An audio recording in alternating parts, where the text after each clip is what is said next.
for the Camino, physically, the Camino does not require much preparation for people who are used to walk. The main preparation, I think, is mental. In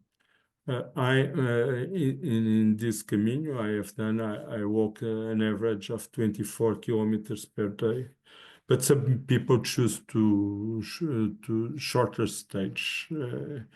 Yeah, and it's very easy to adjust the distance because there are many hostels where you can stay. And that's why I never make reservation of hostels. You don't need to make reservations. There are lots of hostels. You always can find places. And there are lots of hostels that don't accept reservations. And nowadays, people tend to make reservations. Those that don't accept have always place to stay. And you can start, for instance, with shorter stage and gradually increase. That's what I have done. I didn't start with 24 kilometers per day. I start with smaller, and then I was increasing. And the biggest I have done, I think it was about 36 kilometers a day. But the important thing is to choose distance that you make you feel comfortable, and that can be challenging. But the important is that next day when you wake up, you feel the pleasure of beginning to walk again. And for me, that's the most important thing. There is also for when if you have a problem or if you don't want to take it, you can send a backpack ahead, and you pay generally €6, and they take it from one place to the other. The bad thing is that if you send it, you have to arrive the place where you say that them to take your backpack, and so that's the bad thing of sending the backpack. But I have to do it when I twist my foot during 2 or 3 days. I have to send my backpack up because I could not take it with me. You see people of all types and ages doing Camino, and that shows that you are able to the Camino. Many of those that you see, you'd think they wouldn't be able to do it, but they are there and they do it, and they have mental preparation, and they finish. The main preparation, I think, happens in Camino. It's the first week. After the first week of walking, you are able to do all the distance, and nothing will scare you anymore. However, you should test your footwear and backpack. I have done some walks near my house, and for some kilometers, not 24, but about 20 kilometers, and carry them and to see how I feel. I feel with my tennis. I take tennis, trial tennis for trial running, and I have done it before to see if things are well adjusted.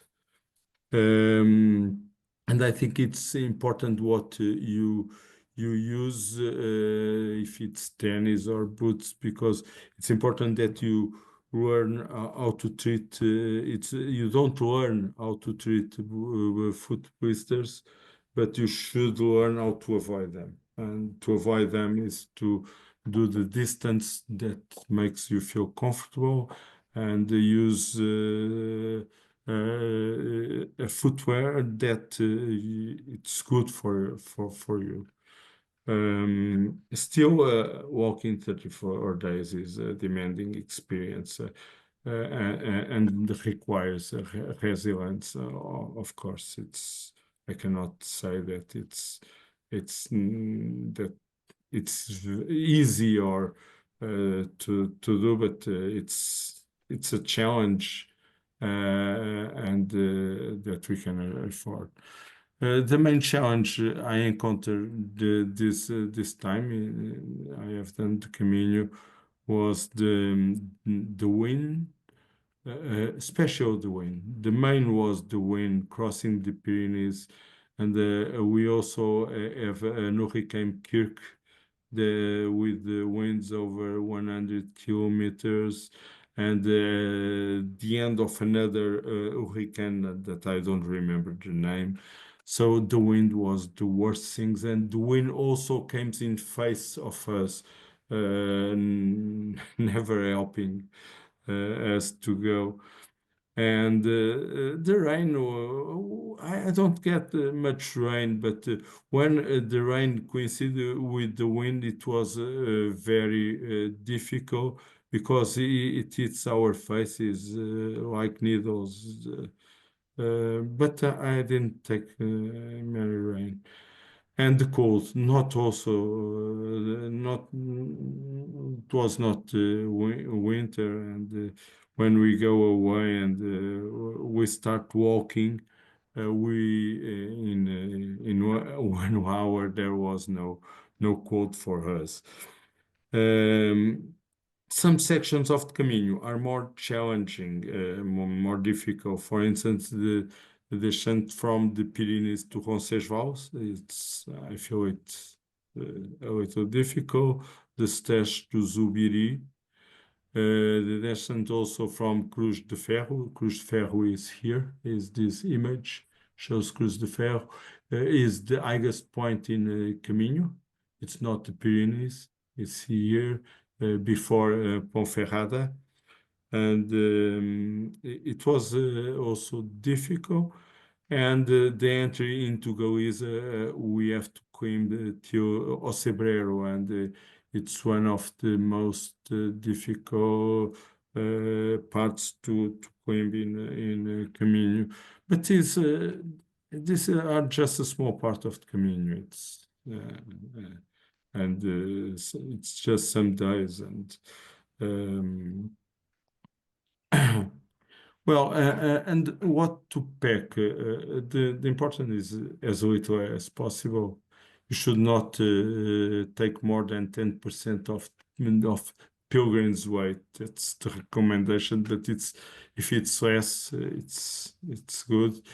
And another recommendation: don't take much. You don't stock things.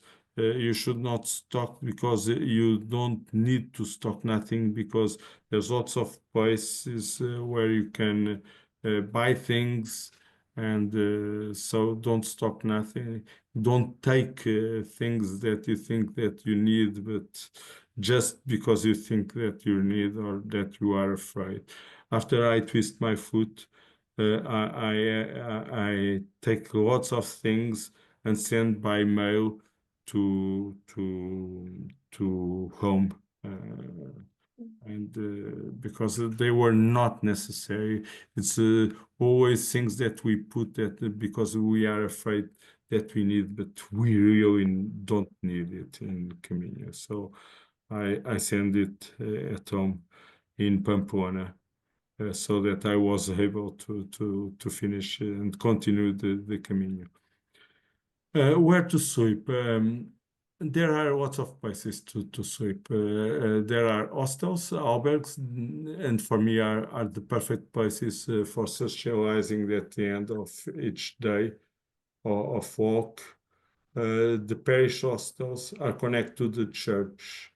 I like very much the parish because they try they always have a communal dinner, and they try to make people feel well and socialize a lot, and it's I like it.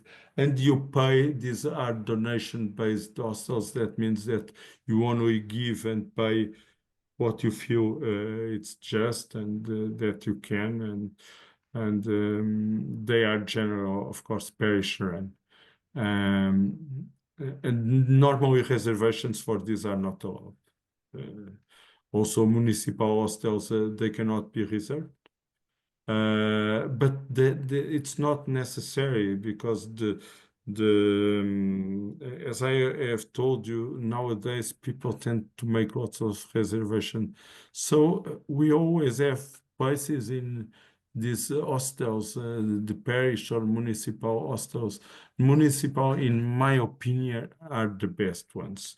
Uh, they are public, cheaper, they have better infrastructures because they generally are in old buildings that have been recovered, and they are proposed built for pilgrims.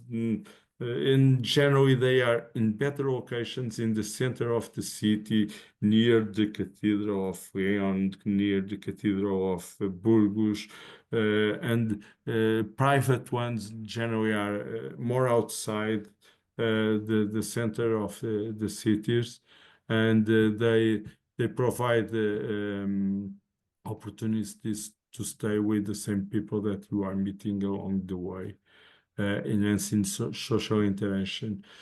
Uh, they also have well-defined appropriation rules. That's something that I like very much because they close the lights, for instance, at 10. They open the lights at 7. You have to be out at 8. You cannot enter after 10. And so there are a moment that you can sleep, and it's not worth options for more expensive alternatives. I have been in other places, and sometimes I think I have not made well because municipal hostels are really good. There are also private hostels, but you should go only for those that are only for pilgrims. If not, you will have lots of noise of people that don't let you sleep, and the next day it will be difficult to start and do the next stage. Um, it's I have slept in these hostels for some nights when I want to sleep out of without my sleeping bag. After some days, we have we need to change, and we need to sleep not in a sleeping bag. Um, they often have worse infrastructures than public ones. For instance, less space for cooking or socializing. It is for people that want to cook. Sometimes they don't have washing machines and dryer to wash our clothes. So, but generally they accept. They always accept. No, it's a reservation. Sometimes in booking, so you can make reservation. And hotels.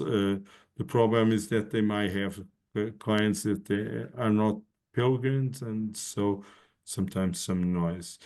There are also, and I find on some people that make it in with a tent and in autonomy, and sometimes goes also to the hostels when it rains. But there was some people that was doing this way also.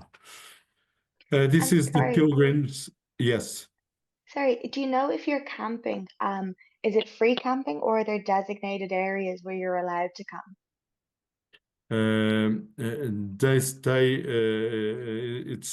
They stay in places they choose. They put the tent in at night and Okay. they stay there. It's not. Uh, there are some dedicated, but generally they Hmm. put where they It's like in the you have a beginning of pitch the by a certain night. time. Yes, and Yeah.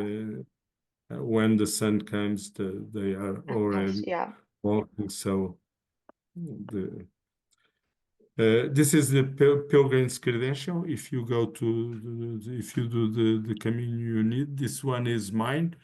As you see, it has the name, the address. This is when I begin, and the price. This is the first stamp. They put the stamps in Camino, and to show that you have done, where you have begin, and that you are doing Caminos. You generally need at least 2 stamps a day. I begin here in Saint Jean, and you need the generally, as I have told you, to step in order to obtain the Compostela, the one that I have shown you in the beginning, that certificates that you have done and the distance that you have traveled. Tweet, and I'm sorry, I'm taking a little more time than I thought. You have Perfect. community dinners, as I have told you. There are good places to eat. Now I'm speaking of Spain, but in Portugal is convenient in Portugal also. You can also obviously tapas. They call it pinchos the north of Spain, in Pamplona and Burgos, and they are very good. There are also, I recommend cozido maragato in Astorga, and Galicia is the best place to eat in French way, and you have pulpo and caldo galego and much other bites that you can eat, and it's the place where we eat better in French Camino. Usually restaurants have a cheaper pilgrims menu that you can choose, or there's lots of people that choose to cook in hostel. The municipal ones are usually the best prepared for pilgrims to buy their things, and it's good to buy and to be there with the other people. This is in a private hostel, and with the people, and they provide dinner, and well, people meet. It's not a community dinner, but it's people that we met in Camino. Here is my friend João that were with me in that occasion, and here you can see people from all over the world. Well, we are an American, a Taiwan guy, an American guy here, and Italian, and Netherlands, a girl from Netherlands. The budget for the Camino, making the Camino is quite affordable. Depending on how you do it, it can be one of the most budget-friendly ways to take a vacation. When I waste lots of time because I like very much to travel, and I travel with my wife, not this way, but in a more expensive way. This is the Camino. I generally do it when I don't have money to travel. So I go to the Camino. It's not expensive. The municipal hostels vary between 10 and 15 euros. The pilgrim menu, about the average is 15 euros. In cities, it can go still 18 euros, but out of the cities, you can get by 11 euros. So it's not expensive. A tap with a beer in Alpha Way, it's about 5 euros with or a breakfast of coffee with milk and toast with butter, and the banana that you can take and eat in Camino costs about 5 euros, so it's really not expensive. And you have lots of supermarkets or places to buy food, to cook, ready made meals, food, cereals, bars, wine. I always like to buy a bottle of wine, take to the albergue and share with everybody, and it was always good to be with people in albergue. there's no need to stock up, as I've told you. It's strictly necessary because you have lots of place to where you can buy things. How to orient ourselves? There are the arrows you can see here. Yeah, this is the most traditional. It's simply arrows that are painting on walls, poles, trees, etc. everywhere. Now they are changing from indications in Camino, for instance, this one in Castilla and Leon, in Meseta Ibérica. So it's that you can see, or this one that will appear in Old Camino, but it's more a typical Galician landmark. As you can see here, this is one of the most famous and photographed one because is where we cross the 100 kilometers mark, and from here we feel that we are very near Santiago. You have also lots of mobile applications. Mobile applications are very good to show if you are in the track, because sometimes we go speaking with people and we left the track. And applications is very good to help you to go against to the track.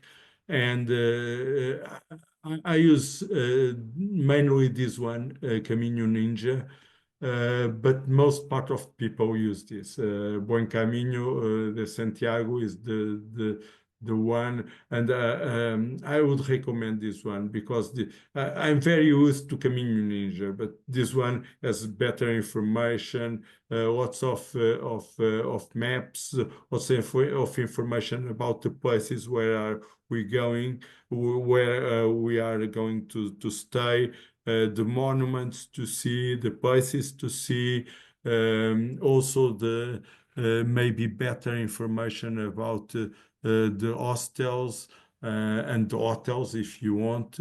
And there are also Gronzo maps. Gronzo maps is also very used, especially I have seen special French people using Gronzo maps. It's also very good, and it's similar with Buen Camino, but maybe Buen Camino is better for me. What steps to take? The focus is on reaching is not reaching the destination. It's on the journey. I think this is very important because when you arrive to Santiago, you will feel a disappointment because it represents the end of Camino. So you will feel very happy, but you will very disappointed because, and you should appreciate Camino where when you are doing. There are people that goes very fast that don't appreciate Camino, and I criticize that. I don't think it's good. Um, uh, and well, just go because there are no reasons to not to do the Camino. It's affordable. It's not necessary to have company. You can get it in Camino. It requires its preparation. It's done according to your abilities and availability. The access to the Portuguese or French Camino is very easy, and you can start wherever you want. And the access, you only spend the time that you want. The food and drink are excellent and not expensive. Nature is beautiful and varied. The village and mountains and monuments are very beautiful. So, buen camino.